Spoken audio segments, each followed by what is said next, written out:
Show you my heart when it's bare, in the garden of all of my prayers. Yeah, serenity's filling my heart, back to when it was rightfully near. One and I was insightfully clear. Then why am I living in fear? Now it's nothing I really can't steer around.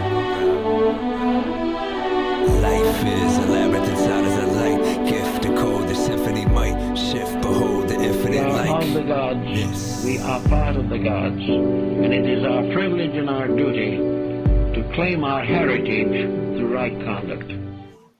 Hello, everyone. This is Dissolving the Divide. I'm Leslie Powers. So glad to have you here today. We have a really great topic and guest today. Derek, how are you doing?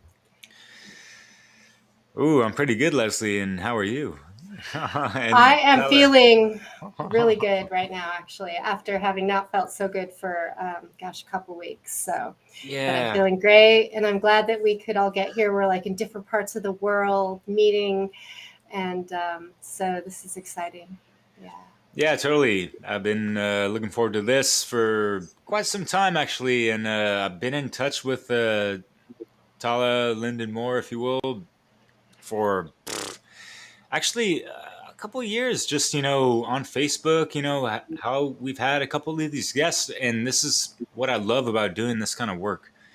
And just like the common and like-mindedness between people, and we come together and collaborate and just share what we have to bring to the table. And it's so beautiful, and ways we can see through the muck and minutia of all that stuff's going around. And today's topic is really special, and I think, Tala, you're going to bring a lot of wonderful things, to the surface in regards to, our inquiry on this whole path of, truth seeking, and people getting caught up in, cul-de-sacs and things that are holding us back and yada yada.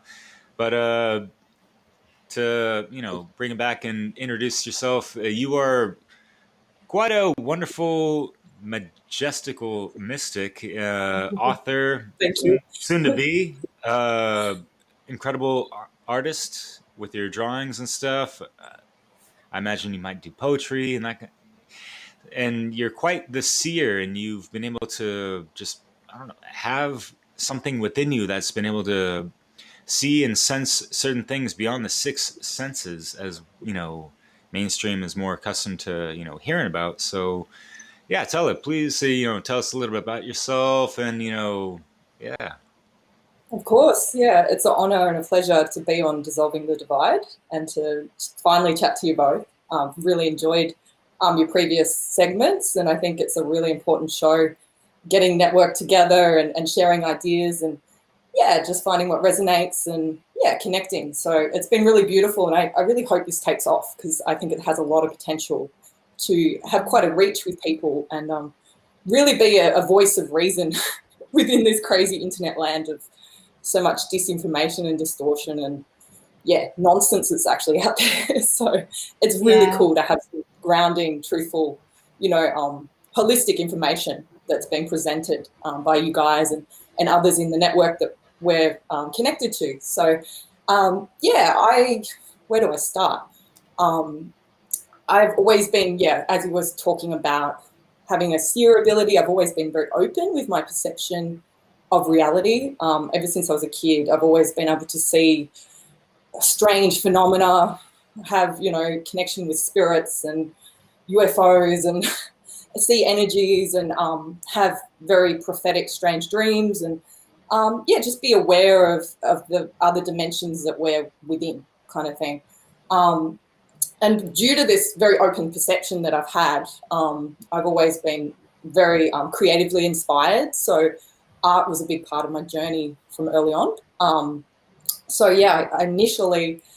grew up with a very holistic family. My mother's a natural therapist, and my father was into the occult, hermeticism and astrology and all that. So I grew up in a household where we had books on UFOs and Jungian psychology and, all that type of stuff was accessible. So I was very fortunate to have that type of upbringing in a sense.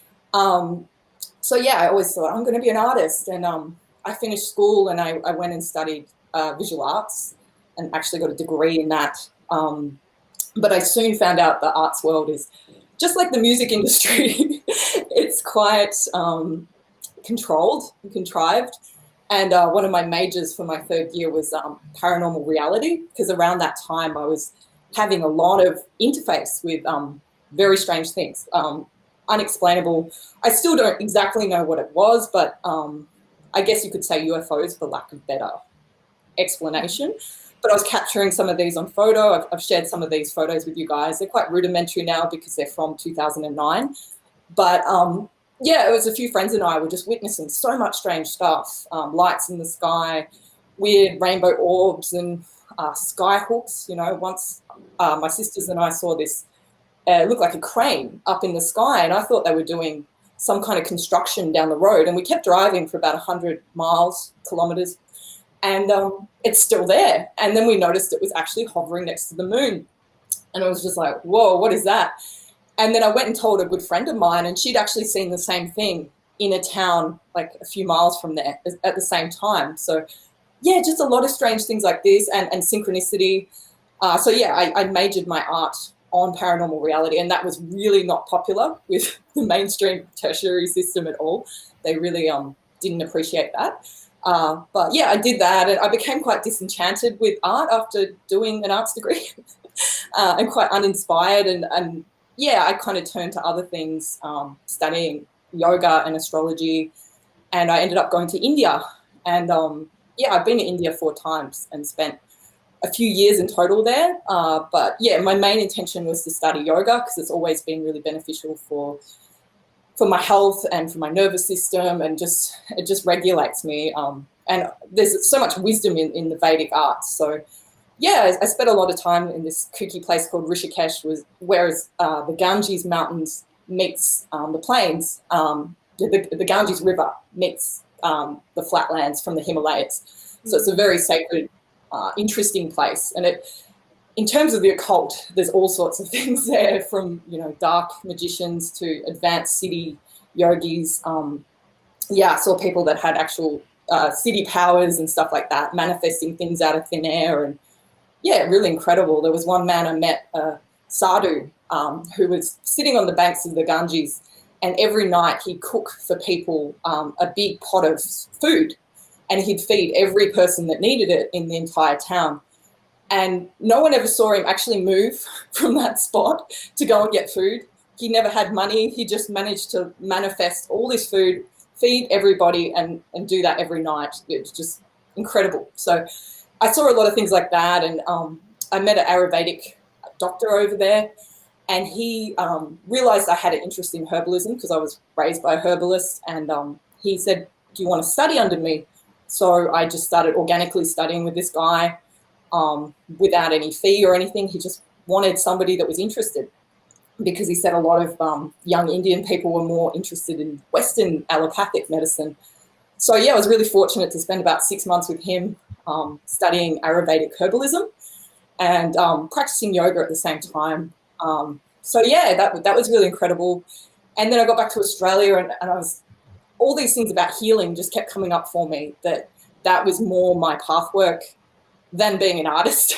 So I was thinking, how do I amalgamate these things? And I ended up studying transpersonal art therapy, which is very much Jungian-based psychology, at a wonderful school that has subsequently now been shut down, probably because it was a little bit outside the box. But yeah, we did amazing work in terms of writing your own personalized mythos, you know, working with dream work, working with ritual, yeah, symbols, alternative ways to access state change, whether it's, you know, breath work or using art or music or dance and all these incredible things.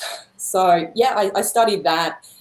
And then a whole heap of really traumatic stuff happened to me basically not long after that. I went back to India, I had some incredible synchronistic experiences during 2012. And then I got back and I found out, well, my father was murdered. So it was quite a traumatic event in 2013. And then after that, a whole series of events kind of occurred. My dog died the same week that I'd had for 15 years, like my beloved family dog. So yeah, it's something that's happened to me throughout my life. When shit happens, it all happens at once.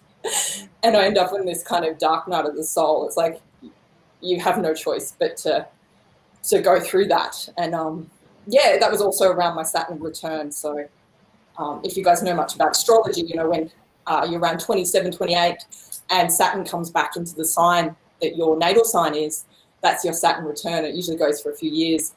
And it's a lot about reviewing things in terms of the Saturn alien energy. And Saturn's about domination, it's about control, it's about structures, hard lessons, all of those things. So my Saturn's in Sagittarius, so I was traveling, which is very Sagittarian, Jupiterian energy at the time, but I also had to endure some pretty intense stuff, and I also got quite unwell around that time, and some weird targeting stuff, and then my sister died, and my cousin in the same weekend, like a few years later, and it was just this series of events that kind of put me in a situation where I just had to learn how to heal myself. Like I had no choice. It was either fall into the pits of despair and doom or rise up and become stronger and more powerful from these experiences. Wow. So, and then from there I've studied kinesiology, which has been a beautiful modality that kind of ties everything else I've done together. Most people aren't aware of what that is, but it's around the basis of testing the muscles. You test muscles. For example, you got your arm out like this. That's the anterior deltoid muscle here at the front. And you can activate this by going into the belly of the muscle, which is in here, and going outwards like this. And this switches the muscle on. And then you press down and you've got a lock. And if you do it the opposite way, you go inwards, your muscle unlocks. So then you've activated the muscle, you can start to ask questions. So you can be like, okay, I am a woman, for example, and it's going to lock because that's just a true question of who I am. So through this process, you can get a lot of information about the physical body, and we use different scan lists. We work with Chinese medicine, 5-element theory and stuff like that. And it's about balancing the body through working with the muscles. And different muscles represent different organs and meridians in the body as well. So it's a really awesome technique that I've been studying the last few years. So that's pretty much about me. And I do art, and my friend Nick and I have been working on a book for the last few years, which is very much inspired by a lot of the information that we all cover in Network in terms of the occult and what's really going on in terms of like all the different agendas and the aliens and Wow. Sorry, Leslie, what were you going to It's say? just what a wealth of experience that you bring to the table. And Thank you. Amazing balance of spirituality and healing the body, right? And accessing wisdom within ourselves, it sounds like. Exactly. And Derek had mentioned this idea of how people often get confused on the spiritual path and end up in cul-de-sacs or, become unclear. And so today's topic is really about spirituality and healing and helping to guide people around a path of discernment so that, that they're not just, negating or refusing and closing their minds to paths that could be healing. And so share a bit about how you would define, like, what is spirituality? What is the spiritual path? I guess that's an individual perception for each person. Everyone's going to have their own ideas around that, but I think it is, in essence, accessing, the divine essence within yourself and going on that path of individuation, which is, stepping into your full potential as much as you can and looking at our shadow and all the qualities of self, that self-awareness and that inner study and also being open to things, but not so open that your brain falls out. It's like good to have an open mind, but not let your brain fall out.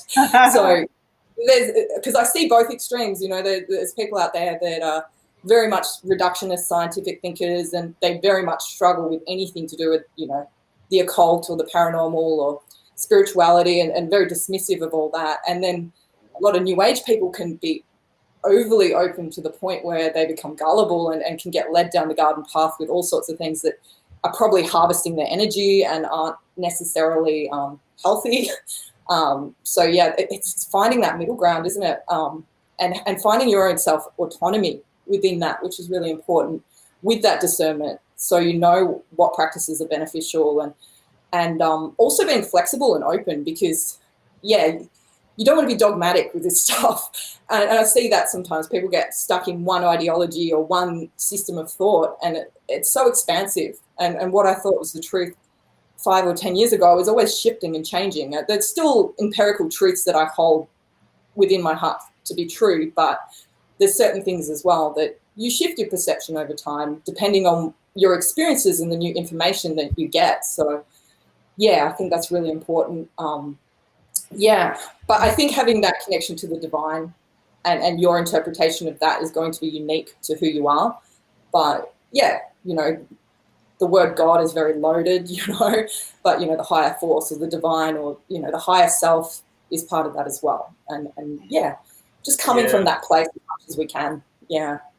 Yeah, people fall into so many different semantics, are getting, you know, hung up on just the word God, you know, the 3-letter word and this and that. But, you know, let's take it to the 4-letter word of woke. When before the sensation of that shit, you know, people were just like happy and just, you know, relieved in a sense to be just awake and aware of what the hell is going on. Now it's gone mainstream, where you see these things, you know, you've been around for a while.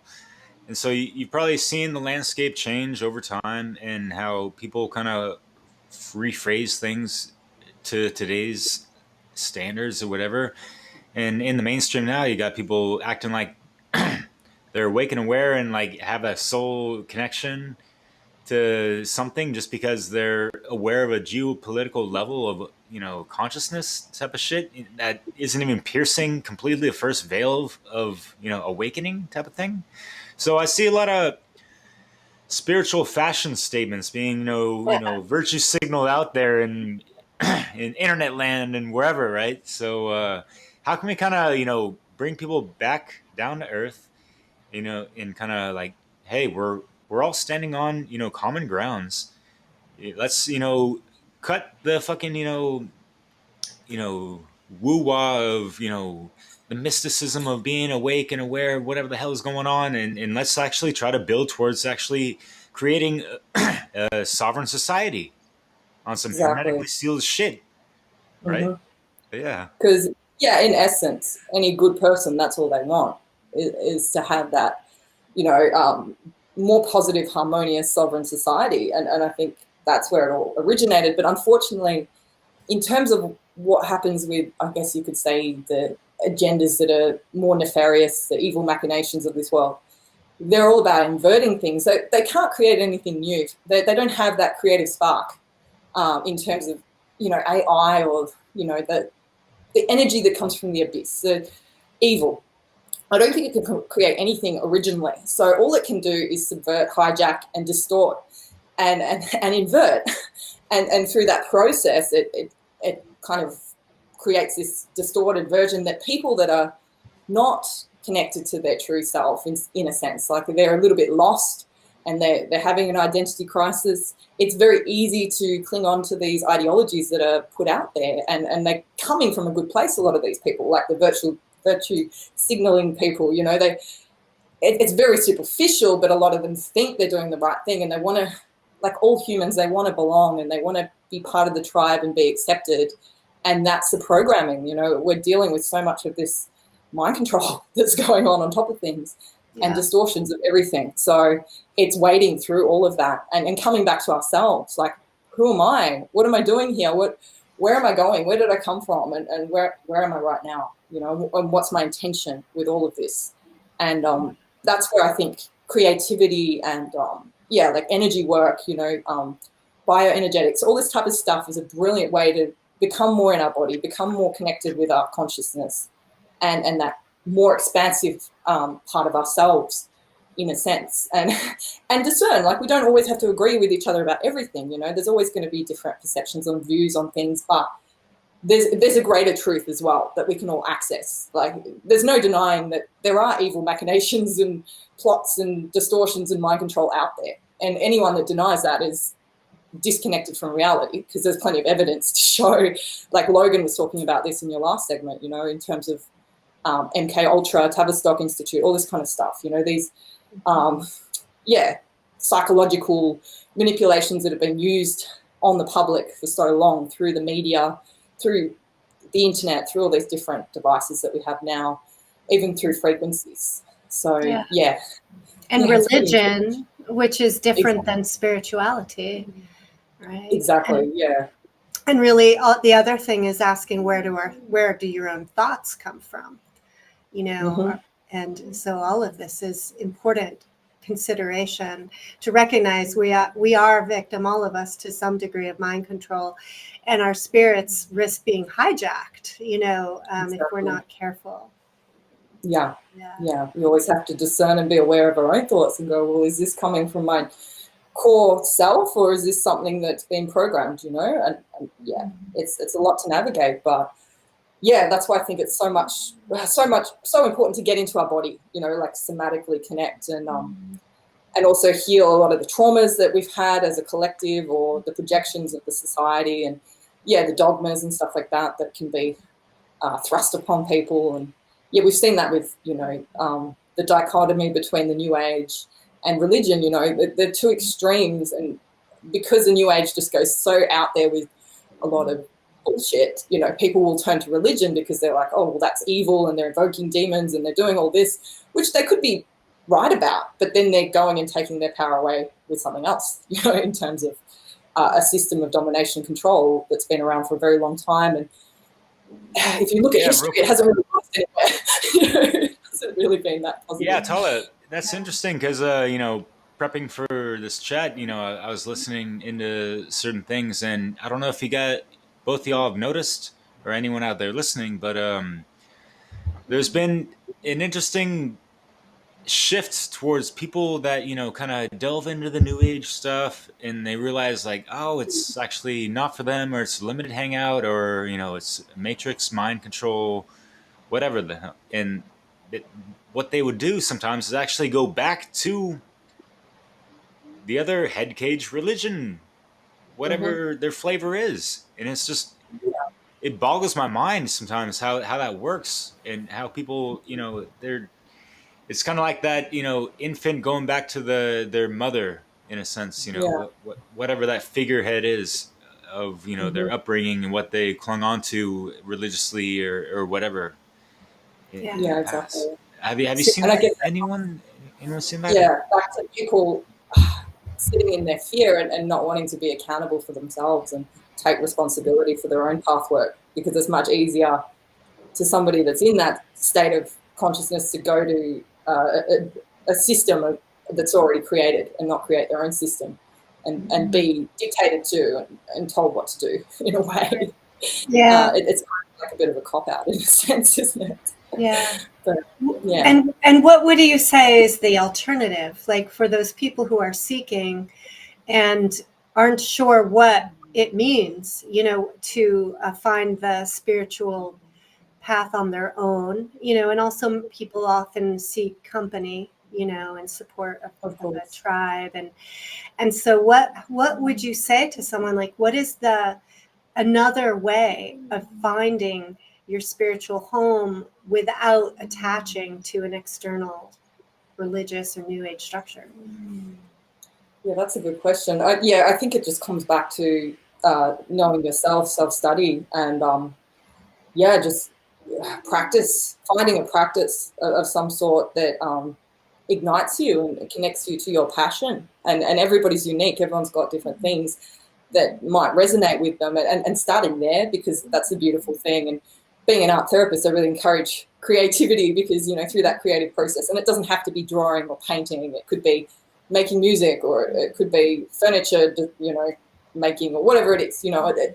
It's expansive, but I think through that you can formulate a very healthy sense of identity and who you are, and then you don't have to rely so much on these external structures of thought forms and stuff like that. And self-study, writing, journaling, all this type of stuff is really important. You can do meditation and breath work without having any association with any particular group or anything like that as well.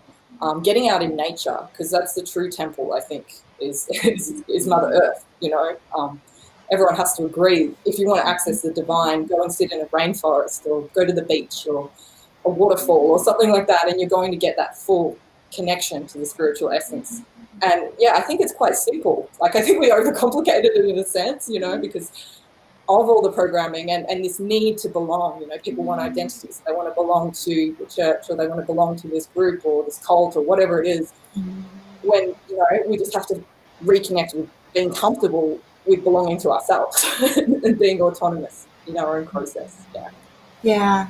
I actually think that spirituality really is an individual path.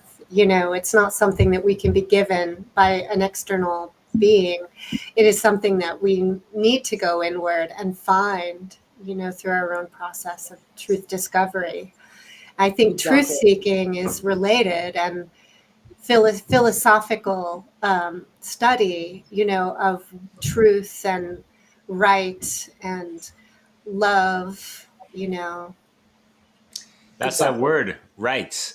And Tala, like, to be honest, you know, like, being in connects with you, like, it's been a trip, because, you know, like, I've had 2 ex-girlfriends from Australia, and I went to go visit Australia. I was there for a month with, you know, one of my exes and this and that. We had a really cool, you know, relationship, and it was during the beginning of the dawning of the Rona, so complications and all that shit, whatever. You know, I've traveled throughout 3 continents over the past, you know, couple years, trying to, you know, like, make myself available to certain loves and this and that, and whatever works out. And I'm not whoring myself out, but, you know, all that aside, what I wanted to mention is that Glad to know, Derek. One of my exes, you know, like, we were trying to get a podcast together, and I really loved one of the things she said is that, you know, like, going into the new age stuff, it's kind of like almost a right, Leslie, which is why I wanted to bring that up. You prompted me to think of that. It was, you know, it's one of these rites of passage, you know, towards, you know, on your pathwork towards, you know, true self-discovery and real spirituality. Is there's going to be, you know, certain things along the path, like I mentioned in the beginning, and that includes these cul-de-sacs, like, you know, the new cage movement, because it is a fucking head cage program in a lot of degrees. But and, you know, what I wanted to mention also is, you know, my other, you know, Australian friend, she babysits for parents in Paris. One of them's from Australia. This guy. And what I've noticed within myself as well is that the New Age movement really can emasculate men and make them really passive and all this stuff. And this guy in Paris, you know, father like 2 kids, you know, not doing much throughout the whole entire day. He's like meditating 5 hours a day type of shit. Wow. And so, like, so it's one of escapism. Do that, like, what are they bypassing? You know, are they actually doing the proper fucking, like, true great work of dismantling dark gridworks on this planet within themselves and, you know, geologically, whatever. And I'm sure you're familiar with that, Tala. But like, what would you? How do you see these people that are just so ensconced and you're just like, oh, we just gotta meditate and, you know, like, we're gonna get that 5D activation, whatever, that kind of stuff. And even if that shit's compromised, you know, like, apparently, like, up to 11D is fucking compromised. People don't understand that, and I still hear shit like, "What the fuck are people talking about? Savior programming and that." Well, anyways, but yeah. I guess it comes back to avoidance, and it's once again that fine line. You know, you could meditate for 15 minutes, half an hour a day, and have a lot of benefits, but if you're getting to that point where you're off for hours a day and you're avoiding your reality, you're avoiding other things that are going on, like, yeah, that's ridiculous. But yeah, I've seen that within the New Age as well, because I've myself, you know, I've been exposed to it. You said you were in Australia around northern New South Wales, which is very much a hotspot in Australia for New Age spirituality. You know, you got Byron Bay and all that up there. So yeah, I lived up around there. Byron Bay. I saw that. Very passive, kind of energy, especially with the masculine. It doesn't encourage the warrior energy at all. It's very much about, oh, everything's okay, don't worry about it, don't be negative, just avoid and ignore anything negative. Because I've been into, conspiracy stuff for a very long time, and I remember many years ago, when I was in my early 20s and I'm reading David Icke and all that stuff, and I'm telling people about what's going on, and this is before it was a thing, and people are like, oh, don't talk about that, just be cool, man, just meditate and just, just be positive, and they distort the universal laws of metaphysics, in terms of the laws of attraction, and just saying that, if you're positive all the time, only rainbows and unicorns and fairies are going to come, and everything else you don't have to worry about. You don't have to look at your own shadow and sit in it and actually sit in the pain and look at the collective situation that we're in. But first we have to go into our own personal stuff and look at that, look at our faults, look at the habits we have that aren't healthy, the inner critic, the thoughts we can have that are destructive, the way we project on others, our behavior, and having actual accountability for who we are as human beings. Because none of us are perfect, and we're all going to make mistakes. We're all going to learn lessons through those mistakes as well. But it's whether or not you can be aware of it and have like a perspective that teaches you to actually learn and grow from that, instead of just being in this kind of disassociated state, in a sense. I see a lot of disassociation, even when I was in India, it's like, oh, it was easier, just have another chillum and, just do some, yoga or whatever, but not actually go deep into who we are, what's going on here, and how can we actually make this world a better place, and not ignore the negative, transmute it, in a sense, so we can dismantle those grid works that we're dealing with in terms of the overlay, because it's very real. And you see that within the Flower of Life, for example. I know you guys were talking about that with Ashley, and that whole Fibonacci 1, 2, 4, 5, 7, 8 kind of thing that creates the death, decay, and destruction in this reality field. And it's a very real part of this reality, but it's also, through the New Age, has been glorified as this, symbol of all life and everything. And yeah, it's got validity, but we've got to expand beyond that into the toroidal kind of ever-expanding flower. Yeah. Totally. Right. Not that there is a trend, it feels like, especially in the New Age movement, around not taking real action to change problems, right? In fact, really an avoidance of looking at, thinking about, or spending any time in the problem. Very much about just send loves, just keep your vibe high, and in a way bypassing, a range of difficult emotions that are important to face and work through. It leads to kind of this idea of you can never judge anyone or their decisions. But there's no mistakes. And that's sort of where, in my meandering through some of the New Age and, counterculture sort of movement, that was where I noticed that there was a real block to, solving the problems by almost not even acknowledging them, thinking that if you acknowledge them, you're creating them. So there's some distortions in that view. Yeah. Could you speak to that a bit? Yeah, I've seen that a lot, especially even in terms of the extraterrestrial agendas and stuff like that, the Galactic Federation and Ashtar Command and all these type of things, Aurelians and all these different kind of little branches of the New Age that are, the aliens are here to save us. And once again, it's that religious program of savior programming and all that comes in.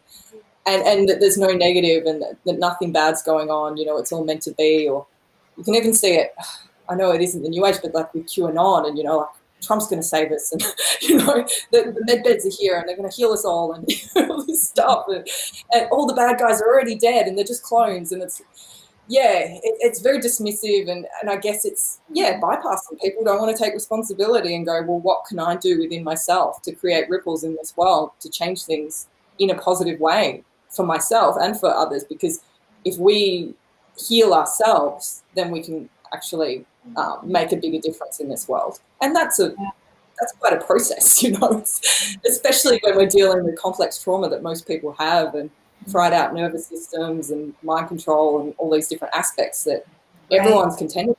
Yeah.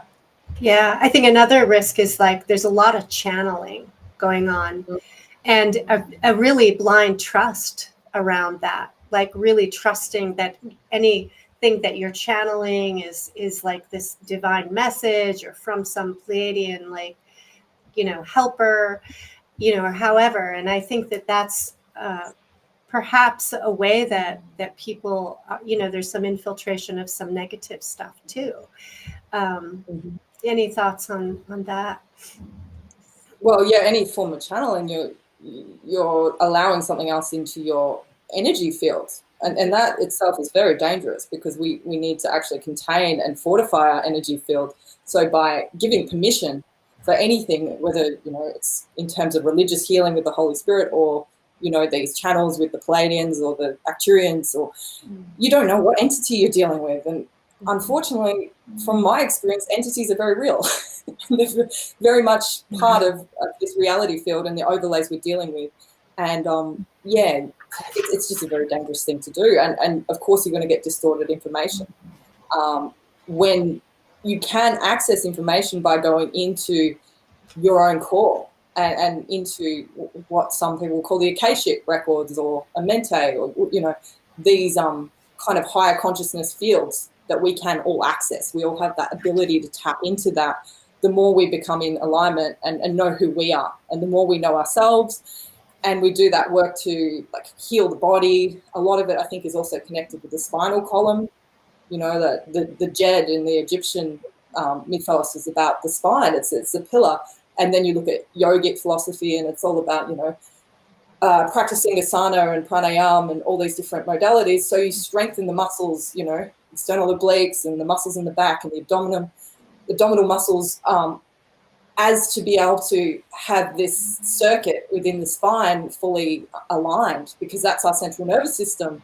And that's how we can access higher energies is through that, in terms of nerve induction, the vagus nerve, how the brain works, how we can access things with our consciousness. So really, space travel and all that is within, that's how we do it. We don't need to go to any other beings to get this information. We've got it all in here. But yes, there's a lot of things we've got to unblock first before we do that. And if your body's toxic and you're unhealthy and you've got parasitic energies, whether it's astral or physical, it's going to be impossible to access this.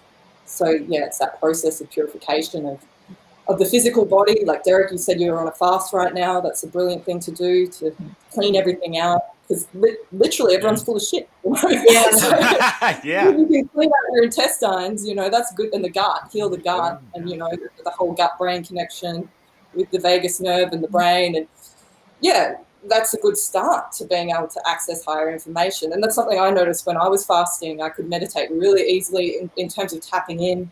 I was getting heaps of creative inspiration in terms of writing and drawing and stuff like that. It was all just flowing through me.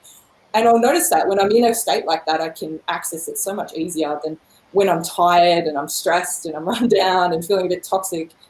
I can't access that as easily, of course. And it's the same for everyone. So, Yeah, really important points. Very, very well said. Yeah, and I'll just say real quick that being awake and whatever, that's one thing. Having a Kundalini event or whatever, that's another thing. But actually just being, operational from the activated heart chakra, that's really going to illuminate the higher chakras, right? Is kind of what you were talking about. And I think that plays into that, the nervous system, connected to the spine. And I think a lot of people that are so, bent on, there's only a Kundalini type of energetic awakening. That's not really the case. But yeah, like as far as being awake, like for me and other people that we've interviewed, like Dan Alexander, this man, like, didn't eat anything for like 40 days. Like, wow. And he wasn't really trying to at all. And I've fasted for over 200 days of my life.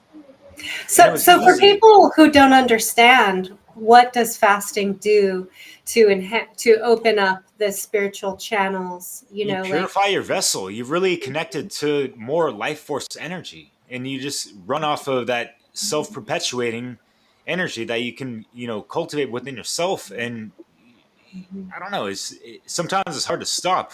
Like I've been I've been having like all the matters for like 5 nights and this and that, and people just lip service, whatever, they're awake to whatever and this and that. I don't see many people really fucking activated. And that's what I mean by that really true, hardcore awakening where they have that cosmic care, really, something that jarred them up inside. And like, it's really something that they really had to like, they were so compelled to dig deep within themselves. Well, that was like a predecessor to that type of awakening. At least it was for me. But just like being operative from that, center of care for just all life in general. Not just yourself or your family and your friends and this and that, but just like, hey, like from every single fucking mineral that's been toxic or it's been polluted over so many times in human intervention and man-made bullshit, whatever the fuck. I wept for fucking days because of this shit in that whole deep introspective revelation type of thing. And I think a lot of people do not have that integrated within themselves, and they go down rabbit holes and this and that, and that's nothing wrong with that. But you see a whole lot of people blathering whatever the fuck on any kind of interesting or truthful type of content or video on YouTube for how many years now, and people are just talking about like, oh, it's all the Jews' fault or it's all this fault, in this blaming the finger at anyone but themselves or in that kind of stuff. And not like it's all our faults, but anything about that, Tala, you've seen? Sorry, Yeah, listen. well, I guess it's when people are, that void of passion, like true passion and that true connection to, like who we are as individuals and our sole purpose here. And that's something I've been very fortunate to have that connection to since I was a child, in terms of seeing what was going on a bigger picture, in terms of the energetic kind of situation we're in, and how pivotal and integral this time is for all of us, because we all have pieces of the puzzle here of how we can actually create these ripples of higher consciousness and change in a very authentic way, that isn't just going into the distortions again and the feedback loops, but actually, like you said, about connecting with the heart and the high heart, which is the thymus, which is also connected to our central nervous system and our endocrine system, and regulating ourselves so we can be pillars in terms of the energy that can come through. And I had a very interesting dream about this a few years ago, and it was showing all these different individuals like ourselves. We were all scattered all around the world, and we all had different parts of energy and information, like our unique energetic signature that we hold, and the energy that we can express through that when we're in alignment with our true authentic self. We can create or express or share beautiful, amazing things. And through that, we were igniting each other. And I was seeing we're all lighting up. And some of us were meeting in person, but some were just connecting like we are right now, online. But it was still creating this amazing, like a mycelium network. When you look at how mycelium works in the earth, it was kind of like that, but with human consciousness. And I was shown like this rippling out through the planet, and then how it would go into the actual core of the earth. And it was accessing, what Sethicus Boza talks about with the planetary Templar. And I was shown this planetary Templar, and it was these 12 points on a wheel, and they were like combination lock, like spinning, and each person was in a different like energy frequency of that 12. And we were lighting up this wheel, and as the wheel spun, it kind of unlocked, and all this kind of energy started to surge through the core of the earth out into everyone on the planet. So it went from us into the core and then back out again. It's very hard to explain, but the energy of this dream was just so powerful.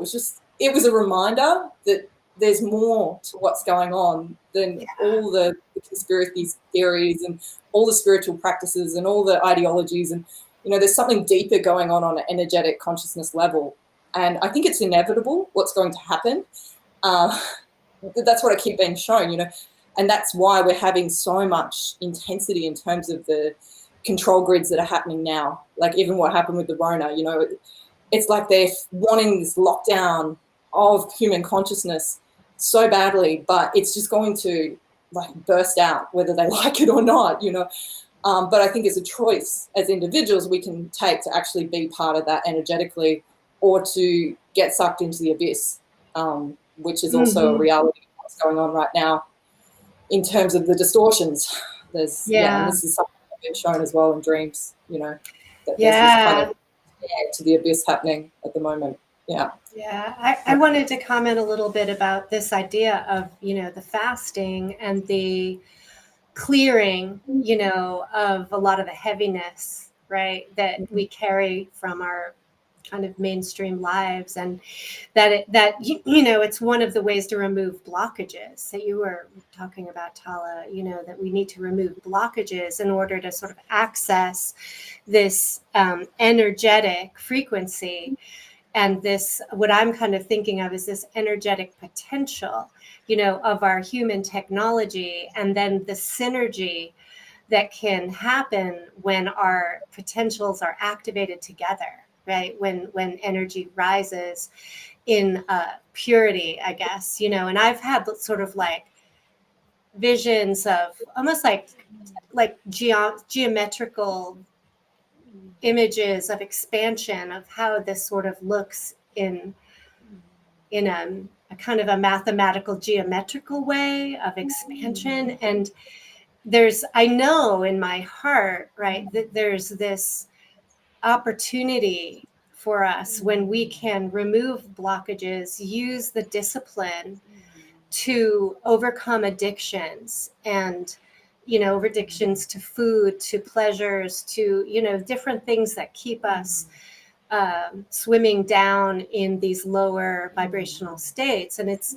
not that sensuality is bad or the body is bad. It's the opposite. It's that, you know, really honoring the body and treating it in such a way that it opens up this spiritual, energetic channel, I guess. I'm just curious how you might view this. Yeah, I completely agree. You know, if you look at Chinese medicine, you've got the meridian systems, and you know, a technology, a modality like acupuncture. You know, you're working with unblocking certain acupuncture points that run on these different meridians that we have, or practices like qigong. You know, there's different qigong moves that will open up the water element of the kidney bladder meridian, or work with the, you know, the metal of the lung and the large intestine. You know, there's all these different exercises we can do to unblock and heal our body, and then, you know, the detoxification, or forgotten the word for fasting, where your body goes into autophagy or something. Autophagy, yeah, thank you. On the tip of my brain. Like we're able to actually renew the cells in the body instead of just being digesting food all the time. And then the body can actually begin to clear out, you know, neurotoxins, heavy metals, all these things we've been exposed to in terms of modern society. You know, there's fluoride in the water, you know, there's all these chemicals and additives in a lot of the food people are eating. There's, you know, injections, there's all these different things that people have been subjected to, medications, like it's endless. You know, we're living in a very toxic society. We've got microplastics, we've got, you know, so much stuff that we're contending with in terms of healing our physical body. And you spoke about addictions as well. And yeah, I think addictions, it's very much linked to trauma, you know, and everyone's got trauma. Just being in this modern society can be traumatic for people, let alone, you know, the deeper levels that some people have to experience in terms of extreme trauma. So yeah, it's being able to like actually heal your own traumas, and yeah, balance and regulate your nervous system and detoxify your body, and yeah, find that kind of inner stability and find our center again, which is once again connecting to that heart-centered and the Dantian, you know, because there's a lot of talk about Kundalini, but I think it's very important, you know, the concept of the core and having a strong core. It strengthens the mind, it strengthens the muscles in the body. So yeah, there's many different practices we can do to heal in terms of that. Kind of mind, body, you know, sort of the three centers, right? The kind of body, spirit. Yeah, mind, body, spirit, sort of Odin, Billy Bay, or Yeah, gut, yeah. mind, The heart. three dantians, Right. got the Yeah. lower, the middle, and the upper dantian in terms of Yeah. martial arts or Chinese medicine. Yeah. Mm. Mhm. Yeah, and like these forms of, I don't know, it's like self-discipline. It's kind of, like fasting is also in a sense like a self-initiation in towards just like mastery of self, having that discipline to, like cut off certain things in your life. And yeah, for me, it has helped me cut out certain addictions in the past. I've done this for 15 fucking years. I pretty Excellent. much do a detox like this, once a year at least. Right. So yeah, for me, like seeing people talk about this, and it's great. I love people, speaking about truthful things. But we've been in it for so long, where there's so much, I mean, like you said, like the archons, they can't really create anything new. So what are they gonna do? They're gonna latch on to things that other people are saying, that kind of shit. So like for the Exactly. uninitiated, people like today, like anyone can buy a fucking microphone and be on some streaming service, especially since the dawning of the Rona, since like Zoom calls are like a thing. Like, it's almost like people are embarrassed if they haven't been on a Zoom call in 2024, right? So for me, there's like a Dunning Kruger effect of people, oh, I'm going to start a podcast because I had this one experience, or I know this one, a couple things about this. And there's a big culture of fake it till you make it as well involved in this. And that just really waters down the message so much of, what people are really serious and focused on as far as their real fucking path work. And have real fucking, like mentors and people that they look up to for certain avenues of information, if you will. And we all got to keep a high level of discernment, especially the further along the path we go, because there's a lot of fucking imposters, whether on the upper or lower astral levels, whether it be in 4 or 5 fucking 6D type of shit, right? So not gonna Yeah. rant on that, but yeah, tell anything. But Yeah. About discernment, perhaps. Yeah. spiritual, Yeah. yeah. I know, I guess breaking free from the dopamine addiction that the online world has created, with all these shorts and, videos that go for, a minute and stuff like that, it's decreasing our attention span and just creating dopamine addicts that don't want to actually take in deep gnosis. They don't want to sit there and read a book anymore because it's easier to flick away on Instagram or YouTube or whatever and have these very small packets of information that quite often don't have any actual gnosis in them. So yeah, we're contending with that. And yeah, the dopamine addiction, once again, it's linking back to this collective trauma that everyone's been subjected to over the last few years and just in general, and even going back to previous cataclysms and the human condition itself. So yeah, I think discipline is a really important part. And, we can all fall off the horse. I know I have before, but it's just coming back and going, okay, so what's my priorities here? What am I studying? What's my passions? How can I get these projects completed? How can I maintain that focus and continue a little bit of practice every day just to keep building on that and growing and healing through that. So yeah, that's really integral. Yeah. And that is a sacrifice, like to fast, it's a sacrifice, or to not eat crappy food, or to sit there and actually, read a novel and learn, this takes time and it takes energy and it takes focus and concentration. And yeah, we very much have to encourage that for everyone these days, I think, because I'm seeing this big phenomenon now of everybody thinking they have ADHD or ADD, which I think is once again going back to that dopamine addiction and the phones, the screens, it's affecting our attention span. So yeah, people don't need amphetamines, they just need to come back to their physical body, do some somatic healing, release some of that armoring through that we hold in our bodies, or the traumas that we've collected and then we're physically hanging on to, doing different things to heal. And that's going to be a unique journey for each person. Nobody's going to do the same thing. One thing that might work for me might not work for you guys, Right. So yeah. This is what I observe. There's so much information out there, and some of it is like valid. It's like, a lot of pop psychology stuff out there, but there's a lot of well-meaning people putting out tidbits and little bits of information, right? And people are suffering and seeking help and doing a lot of self-help, research. And what I notice is that they get confused. They just grab something and they try everything. They try everything because this expert says this and this expert says that, and this is the trend over here.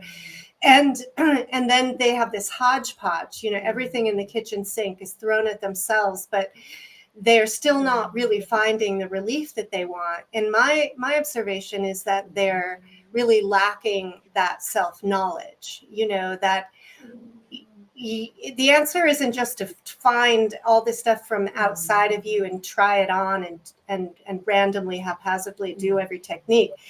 There is a need to sort of like slow down, gain knowledge, but then come within. And through that process of like clearing away the muck, the things that are clogging your system, and really desensitizing you to your own answers, right? That's where I think this sort of spiritual media detoxing, mind, body, spirit information, and then finding a place of sensitivity where you're looking within to really assess, really do a proper assessment of yourself, and your traumas and your history and your symptoms, and learn to listen to your own responses from within. I think that that's really important, and people often don't know how to go about that, Yeah, beautifully said, Leslie. Yeah, I totally agree. Yeah.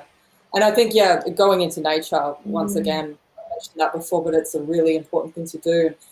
I make an effort quite frequently to go somewhere where there's no phone reception and there's no Wi-Fi signals, like out into the forest somewhere. I know not everyone has that privilege to do that, because in Australia we're very fortunate. It's very easy to get out and nowhere quite easily. And if you're in a big city or something, it's going to be more difficult to attain that. But even finding a peaceful space in nature that is less frequencies and stuff like that you're contending with, just to like detox from that noise for a little bit, and leave the phone at home, and just kind of sit with yourself in a space like that. And I think that can really help just kind of attain a little bit more clarity about where we're at and what constructive steps we can do to move forward and actually know ourselves better. Yeah.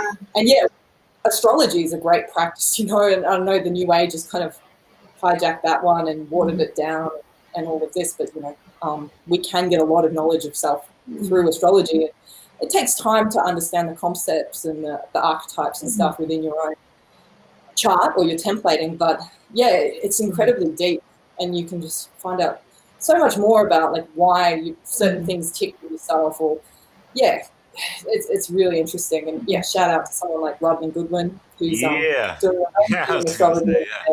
And he was actually one of the first people that got me to do podcasts. He really encouraged me to come out of my box and have a voice. So I'm not an astrologer myself, but I do study it. I look at my chart quite frequently and my transits and stuff like that.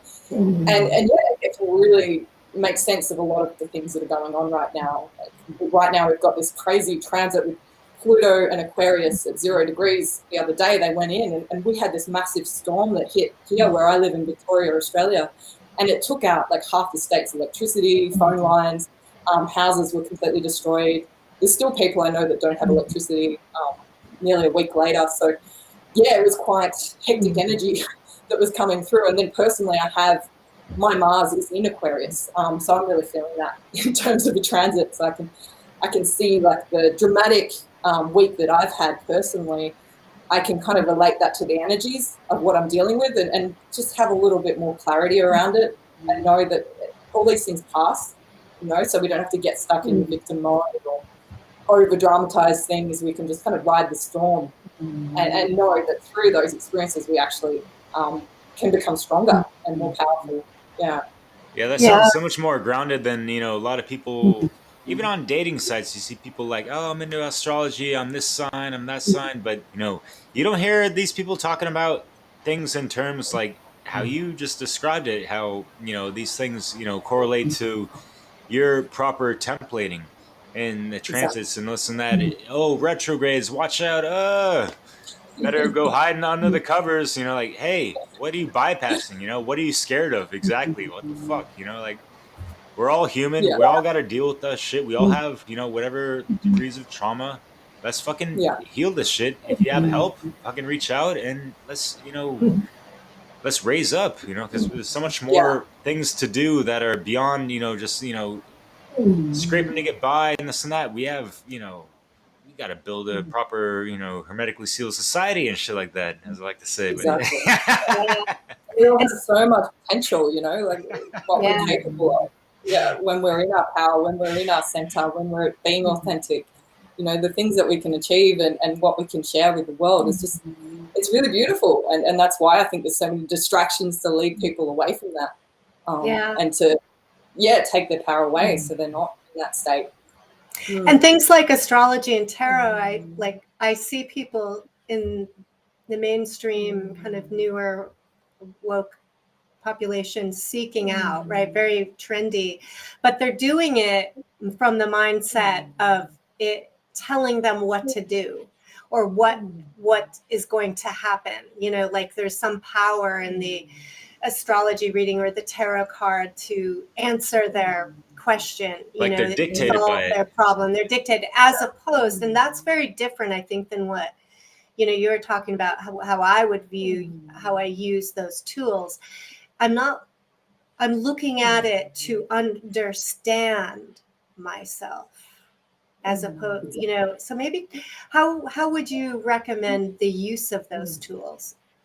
Well, it goes back to the alchemical process, of transmutation and how there's certain qualities or aspects or archetypes that we're uniquely dealing with as individuals with our templating and how, once we're aware of them, we can transmute them into a way that's the most beneficial, harmonious version of that. Because, for example, in astrology, somebody that's very Mars-like in their chart, they're very Mars dominant. They might be an Aries rising and have an Aries sun, or and a Scorpio ascendant, for example. So they're all Mars-ruled planets.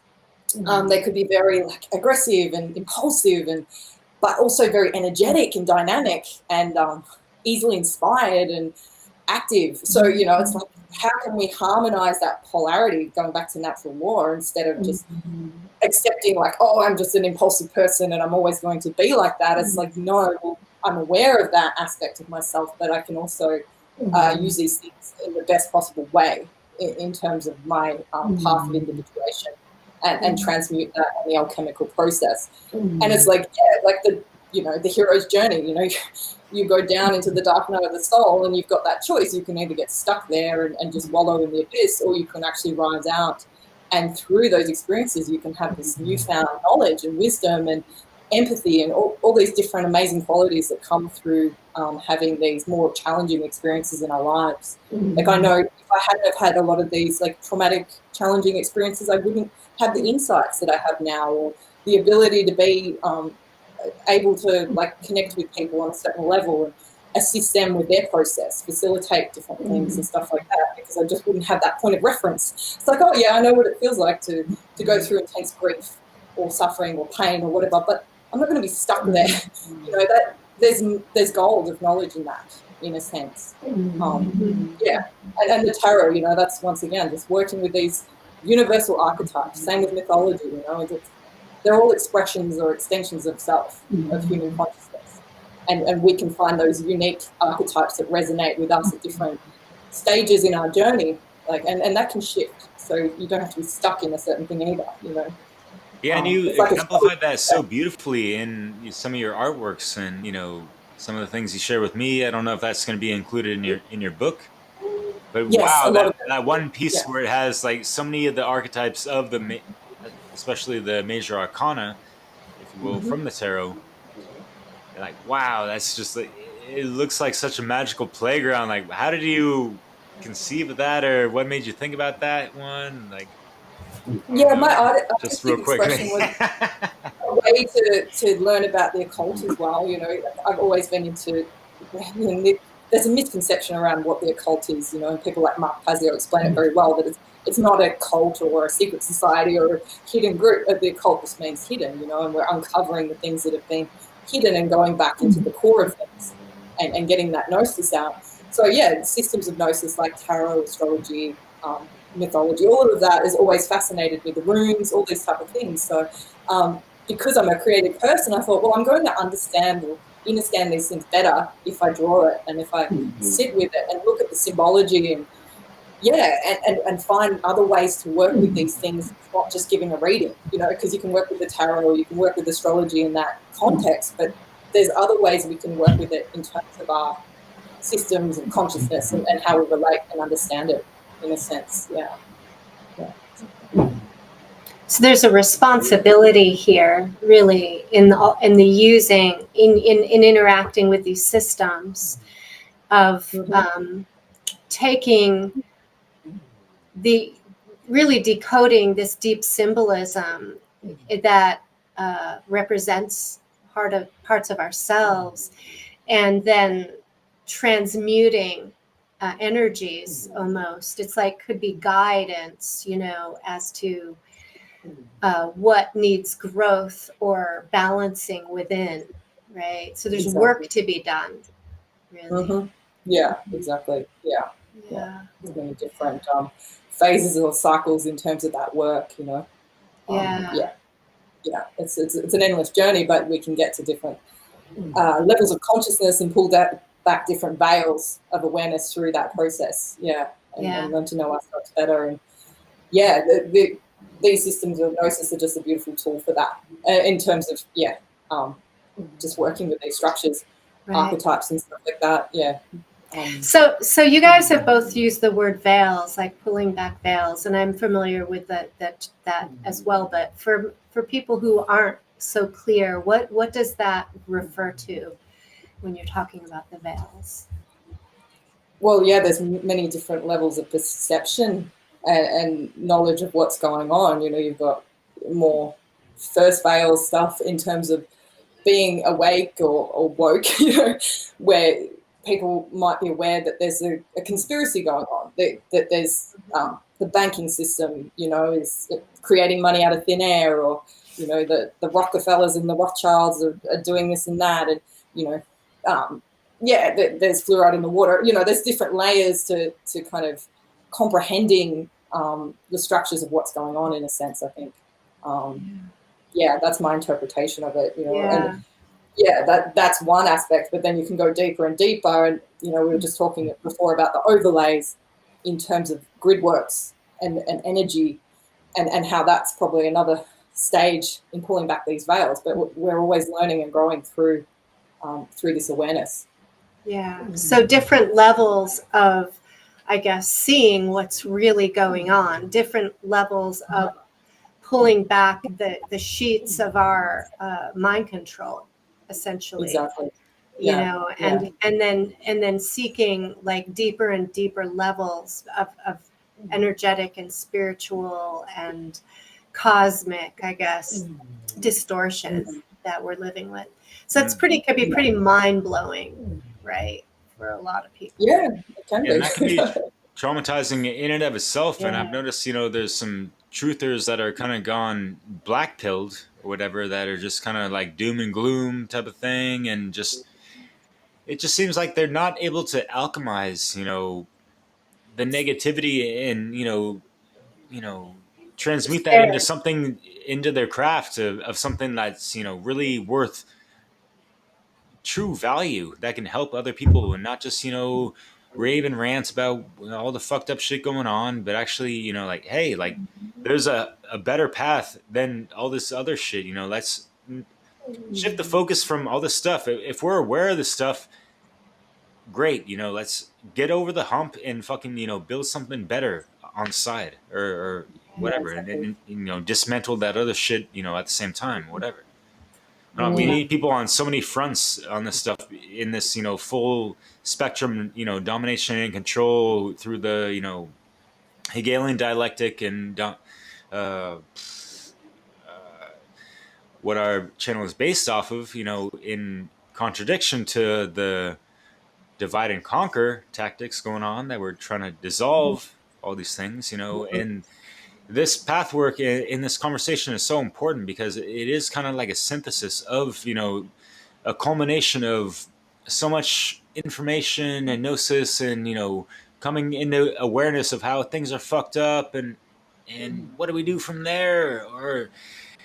And I see a lot of people kind of like just stuck in the rut, and even people that have pierced the first or second veil, it's like they almost bypassed the first veil, and they're kind of out of touch with, the geopolitical scale. And some of them are still, voting into, the, polarized, left right paradigm and stuff. Yeah. And there's so much fucking entanglement going on. Yeah, I like to call it the Gordian knots. Yeah, So so true. yeah, Tali, do you And have a lot of anything to say on that, or yeah, bring some a lot of clarity? it's very fear-based. When people first start going down the rabbit hole, it's very easy for them to go into like a sympathetic or dorsal vagal state, where they're just in numbness or shock or fear, because of the information they're taking in. And yeah, some people get stuck in a loop with that, and then that's creating that whole black pill ideology that we're all doomed, and that there's nothing we can do as individuals to shift or change this. And of course, where focus goes, energy flows. So if you're just focusing on those dark control systems and, they're doing this and they're doing that all the time, focusing on the they, you're not going to be able to come back to yourself and work with your own energy system and integrating, like, proper knowledge and gnosis through that. So, I guess that's one of the next veils that we're peeling back, isn't it? Like actually coming back to self and going, okay, all of that's going on, but how can I as an individual live the best life I can and shift the paradigm in a sense through that process? Because that's essentially what we want, is, like you said, a hermetically sealed society in a sense, where we're aware of, natural law and energy and all these things, and we're not all divided and at each other's throats constantly, because there's so much division within all these different camps that nobody, they're all aware of the evil that's going on, but nobody really wants to tackle it. But I think how we tackle it is being able to heal ourselves and create a society or a paradigm that is unique and individual from all of that isn't part of that entanglement, that you've got to purge that parasite and then build something new. It's like when you do a parasite cleanse, you do that and then you rebuild the gut flora afterwards, and you get the good bacteria into your gut, and that's an essential part. We need the culture, and on a societal level, we need to create a new culture that isn't entangled with all the disassociation, distortion, mind control, savior programming, all these aspects that we spoke about. We need to come back to the authentic expression and have a new renaissance of thought in terms of unique individual ideas and discussion and resonance and all of those type of things. Really well said, Tala. Yeah, it's like bringing it back to your own discovery of your personal power, your own individual template of finding your gifts, and because we're all born with a unique template, a unique tapestry of complex, the complexities that have created who we are as individuals. It's magnificent, right? It's beautiful. And, if we just start to tap that potential, there's this amazing, I think, expansion that can happen and for all of us, for our own joy and happiness and sense of empowerment in this life. So it's like, Rodney's Goodwin, he inspires me a lot when he talks about kind of finding, our mage, our inner mage, our own power, our magician within, and, discovering this and bringing our power out into the world and sharing it and to help inspire other people. It's just activating this warrior energy to some degree, and the lover, the love of life, of nature, of, humanity, of the potential that exists that we haven't touched or tapped. It's there's a lot to work for here. Yeah, it's incredible, really. Yeah. Yeah. Yeah. When you look at it with that perspective of what we can all share and what we can create, it's absolutely incredible. Yeah. And I think, yeah, if more of us can focus on that and doing our inner work and then expressing that outwards in whichever unique, beautiful way you can, yeah, things are going to shift because, yeah, the more people that are empowered and in their sovereignty and in their divine connection in their unique way, yeah, the more things, yeah, will transform in a more beneficial way instead of everyone just clinging to ideologies or programs or thought forms or dogmas. We can Yeah. come back. Yeah, Safe corners, right? You know. exactly. Yeah. Yeah. Yeah. Yeah. Beautiful. Mm. Do you have, we've touched upon a variety of like tools related to spiritual growth and, activation. And I just want to open that door more for you to share about other things that you think are important. Yeah. Yeah, for sure. In terms of modalities and stuff like that. It could be modalities, mindsets. You've had such a beautiful range of experiences. And I think Thank you. both with healing modalities, but also, you've had some exposure to some maybe darker entities or, things. And so maybe, energy protection, or I'm not sure, what else is sort of in your repertoire of awareness. Yeah, I think having some kind of unique energy protection practice daily, if you have time for that, or at least 5 or 6 days a week, I think when you can make time, and it might only be for 10-15 minutes, or it could be for an hour, however much time you have, and that can be uniquely tailored to what you're into. You might want to do a bit of kung fu, or you might want to do some qigong or breath work or visualization or writing. There's all these different ways we can do it, but the intention is the key thing. I think the more we're aligned with that intention, that I'm sovereign in my energy field, I'm going to visualize this beautiful, like toroidal, thing around me that's protecting my energy and keeping it contained and fortified, but also that is flowing freely and I'm able to share and express in a beautiful way.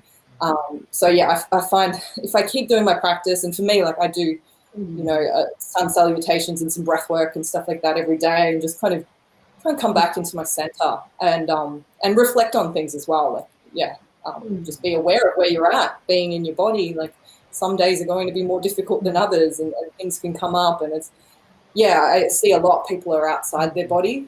They're off in their heads, or and I've done this myself, so we have to kind of come back in, because when we're outside our body, it's easier for things to hijack us and come in and take the driving seat, like people in channel, but also people that are disassociated or traumatized and disconnected, that is something that can happen. So I think, coming into a state of parasympathetic nervous system, like consciously as much as we can, like learning to self-regulate is a beautiful thing, and it's a tool that we can have. We can't always control the nervous system, but we can make small steps to kind of regulate as much as possible. And it could be going for a big walk, or going and sitting somewhere under a tree and just doing a little bit of breathing, and just connecting, scanning the body, just seeing what's up, if there's any aches and pains, just being aware of it and sitting in the pain and just going, okay, I'm in my body, I'm aware of this. So I feel a bit flat today, or I feel really energetic and good. But I think the more we become like awareness of our actual physical vessel, the more we become in it, and the more sovereign we can be, because if we're in our body, nothing else can be, basically. Yeah. And honoring the messages of the body, knowing that there's something important to learn from an ache or a pain. And, we can so easily in today's lifestyle, like disconnect from the body and be in the head, and to be through the eyes, mesmerized with a screen and all the whole time, totally not even paying attention to the body's wisdom. And like slowing down, coming and noticing and helping the body to be in that parasympathetic state, that rest and digest, where the cortisol and the adrenaline isn't hijacking our system with fight or flight or freeze and all of this. So that somatic piece. Yeah. Do you have anything more you might want to share on that? Yeah, anything that's somatic healing in terms of de-armoring the body, in a sense, is really important. I highly recommend kinesiology. It's a beautiful modality for that type of thing. Body work, dance. I had a lot of self-healing through dance. I would go and see DJs at music festivals and dance for hours on end.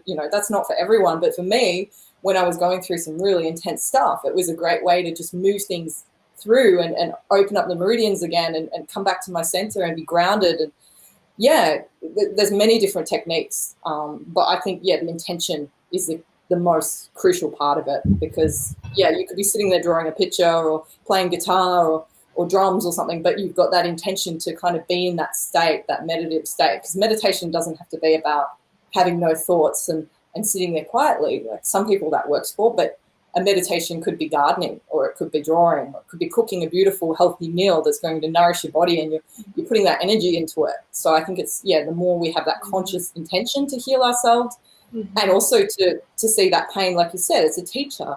And when the pain comes up, like, how can we move that? Because, we hold traumas and events and thought forms in the physical body, but they can also be shifted through these different processes.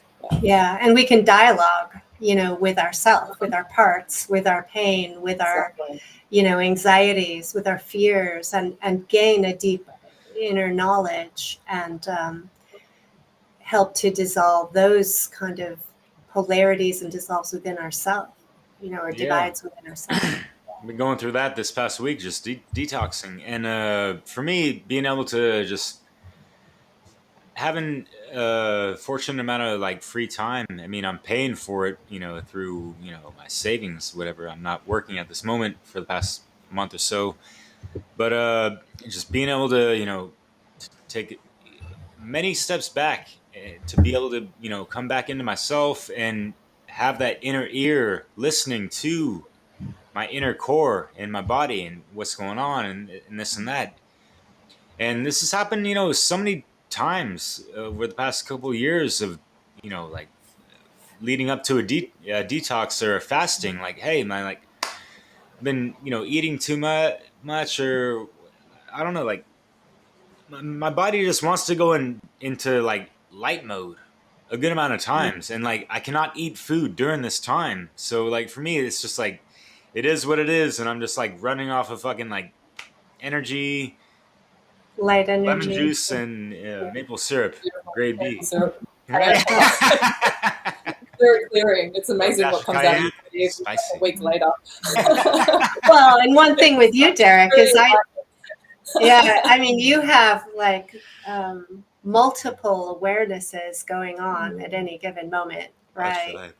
Yeah. No. Yeah. Worry in mind, Yeah. See it. Yeah. Hey, listening to Rodney and Seth Exposa, they really helped out a shitload of, like really revealing my template to myself and like beyond like whatever kind of like, if you're going to go to astrology cafe or whatever, go on the internet, pump in your, your dates of birth and this and that.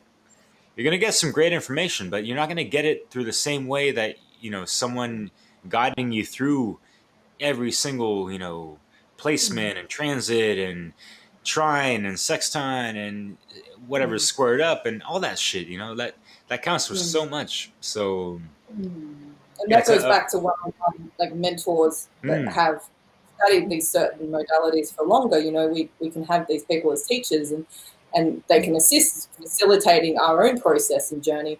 It doesn't mean we look to the teacher as somebody that, knows everything, or that we, have to dictate our lives like the old system within the Vedic philosophy of the guru. There's a lot of surrendering and giving up our own power through that.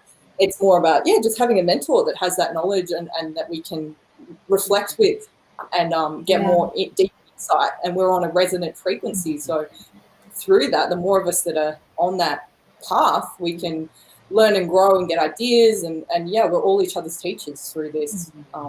And that's a beautiful thing. And some of us are more expertise in certain areas, of course. But that's a beautiful thing, the uniqueness that we hold. Yeah.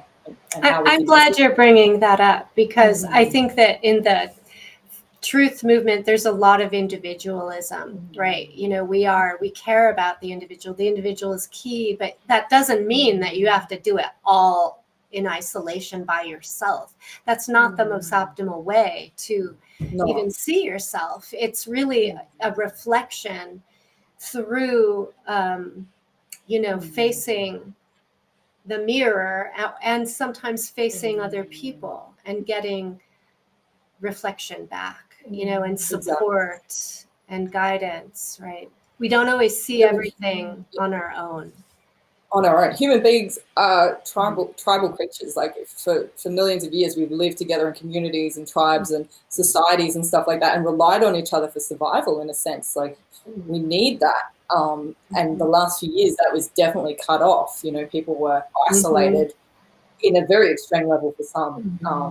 So yeah, I think none of us can really be isolated. Like going back to the central nervous system, in terms of the sympathetic nervous system, when it's in most alignment, because sympathetic isn't necessarily bad. That's when we get stuff done and we're active and we're learning and all that. But it depends a lot on other people and how we interact with other people, and if we have networks of trust and support and all that type of thing. So if that's not there, and we're in a place where we're not safe and we're not supported, or we're just isolated and lonely, it can be very, very difficult to grow and learn and to heal, because we're not getting that crucial part of being human, which is that community in a sense. And of course that's been distorted too when you look at communism and you look at, you know, even hippie communities and all this, but you know, that appeals to people because there's something in there about how we need to work together, in terms of change. We can't do it all alone.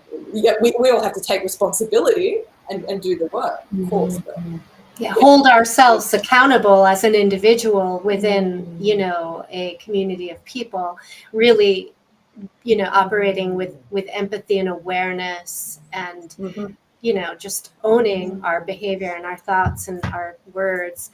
And I think it's, you know, it's really important for people to recognize it's not a weakness to reach out for support or to walk a path, you know, with, you know, next to another person, right?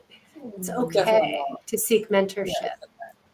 And it's okay to say, hey, I'm going through a really difficult thing right now. I need some support. Like we all go through that in our lives in different periods. And if you have good people around you that, can support that, it doesn't mean they're going to do it for you, but you just feel a little bit more held and a little bit more connected. The process is a lot easier. I know, you know, if people are having a spiritual experience, it's a very fine line between a psychotic experience and a spiritual experience. You know, the Jungian psychologists talk about this, you know, and that you can have the spiritual crisis kind of experience. If you've got no point of reference of anyone else that can say, I know where you're at, I've been there myself, or I've had something similar, and you're not crazy, like this is very valid. You might be seeing aliens or ghosts or, you know, seeing energies or something, but they're able to ground that for you a little bit through that reflection within the other. You know, it can help regulate our system and not go fully into psychosis. There is a very fine line there, and I've seen it with people. I have too. Stay grounded in that, you know, to go, okay, there are these paranormal, bizarre phenomena going on, but I need to stay in my body. I need to eat good food or not eat fast or be in nature, have my feet on the ground, and be aware of my actions and be accountable and still have integrity as an individual as well. I think that's a huge part of it, you know. Integrity is a big one that this world's so lacking right now, unfortunately. You know? Important. So as we're winding down, any other questions, Derek, or points you wanted to make sure we covered? We covered of course. Now I'm kind of drawing a blank because, I wanted to rewind a minute what I was saying, but I forget exactly the context. But I mean, just in general, you know, Tala, when we were kind of, you know, contacting each other to kind of, you know, get a good solid idea of what we're trying to talk about. I mean, this subject is pretty tricky yet kind of simple. I mean, if we just, you know, step back, look at the bigger picture, and we realize, you know, the players on the playing field, if you will. within the matrix or outside of it, and this and that, and people waltzing in and out of it, as Mario West likes to say. But I just see so many gaps of incongruency between people that there's a lot of good connections between themselves, but people get hung up on whatever the fuck. And now we got all these other psyops going on. And if you're not into flat earth, if you're not into blah, blah, blah, if you're not doing this or whatever the hell, if you're not vegan or if you're not a carnivore, and all these dialectics that are really wedging true commonality between people that are on the paths that we are on. It sucks. It's been heartbreaking to see that over the years, and I'm just wondering what the fuck we can do to rectify this shit, and just eradicate the fucking illusory bullshit. I'm so fucking sick of this shit, and not in a way that I'm gonna manifest a sickness within myself. I'm more fed up, and I'm not losing my patience, but I'm just like, yo, fella, guys and gals, what's going on, y'all? Can we just really come together and really understand what the fuck is at stake and what we need to prioritize? Set Yeah, your exactly. differences aside and let's fucking focus on this one set of things that we need to accomplish to get towards that sovereignty level we're talking about, right? For sure, Derek. Yeah, I've seen that too. There's just so much division, and then through that division, there's this dismissive attitude that can happen where it's like, oh, it's crazy this, that believes in that, because, and then that discounts all the other information that person may have presented, or it severs the connection that individuals could have if they didn't have these ideologies. That once again goes back to dogmatic programs in a sense, like.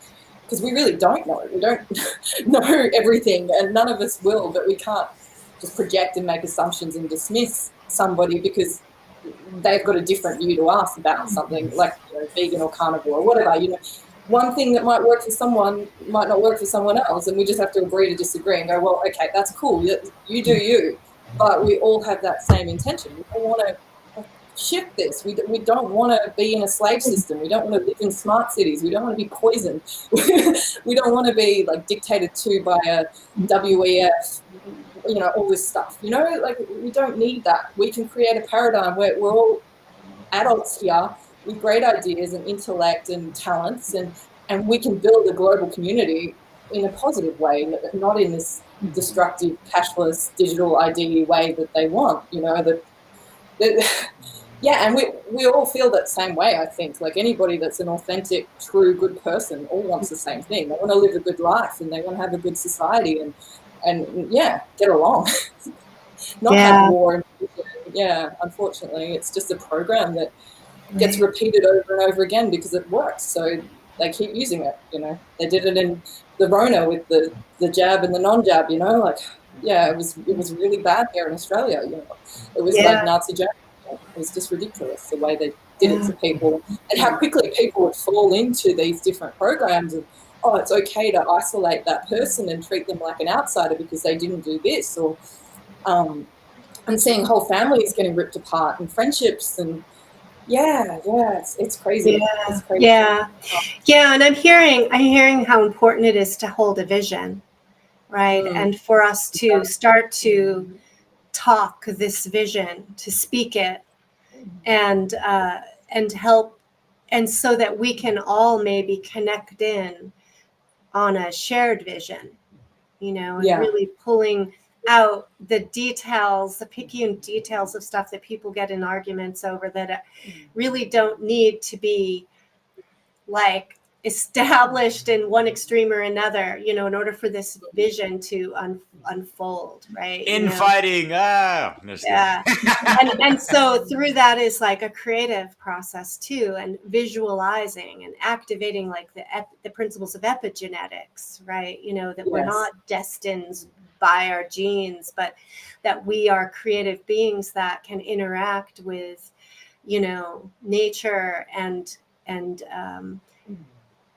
manifest things that haven't happened yet.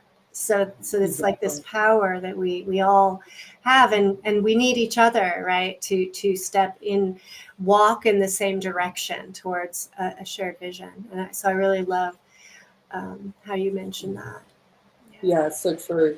And yeah, I know this, well, when I studied art therapy, I was working in a group with the class through the time I did it. And it was just so powerful, the amount of inner work and healing that could be done because we were all supporting each other as a group. And yeah, it was still a personal journey, but just having that safe container of everyone with an aligned vision, which was about knowing yourself better, healing, getting insight about the self and healing, going on this journey, yeah, it amplifies it. The more people that do that, yeah, like on your own, it's powerful. But when you've got a whole heap of us, and we're all aligned to that, and we're all going to have a unique expression, of course. But that visualization is so important. Yeah, great. So Tala, any final points before we close up? Yeah, it's been a great pleasure to talk to you both. Very much resonant ideas and thoughts. Everything you've both brought up, I totally agree, and I think it's very integral. I just recommend to people to not get too pulled into all the, like you're saying, infighting or ideologies, and just get back to yourself and your journey, and making authentic connections and uplifting each other instead of criticizing someone. Uplift them, empower them, say, hey, you're doing great work. I'm really proud that someone like you, like for example, you guys with this beautiful podcast you're running, you're getting people on and you're having very relevant, authentic conversations. And so I think the more we uplift and empower each other, the better, instead of bringing each other down and isolating people or criticizing or whatever, because that's just all like unconscious programming and unresolved parts of the shadow and all of that. So it's all a projection, isn't it? So the more we can just go, okay, if I want to be empowered within myself, I need to assist in empowering others as well, not be sucked into the drama and all the bullshit. Excellent. Yeah, we're in it for the win-win, and it sucks to the chagrin that just there's gonna be trolls and people that are just like staunch in their own hard-headedness of what they think, and they're not gonna really shift towards any other differing opinions or knowledge, gnosis, all that stuff. But we just gotta maintain our own ship. Are we the captain of our own ship, and are we going to let that shit sink in the well of emotions because some exterior thing kind of whatever, right? And then that leads to projecting, and that leads to negative feedback loops and the infighting and all that stuff. So more trauma that keeps us stuck and stagnant.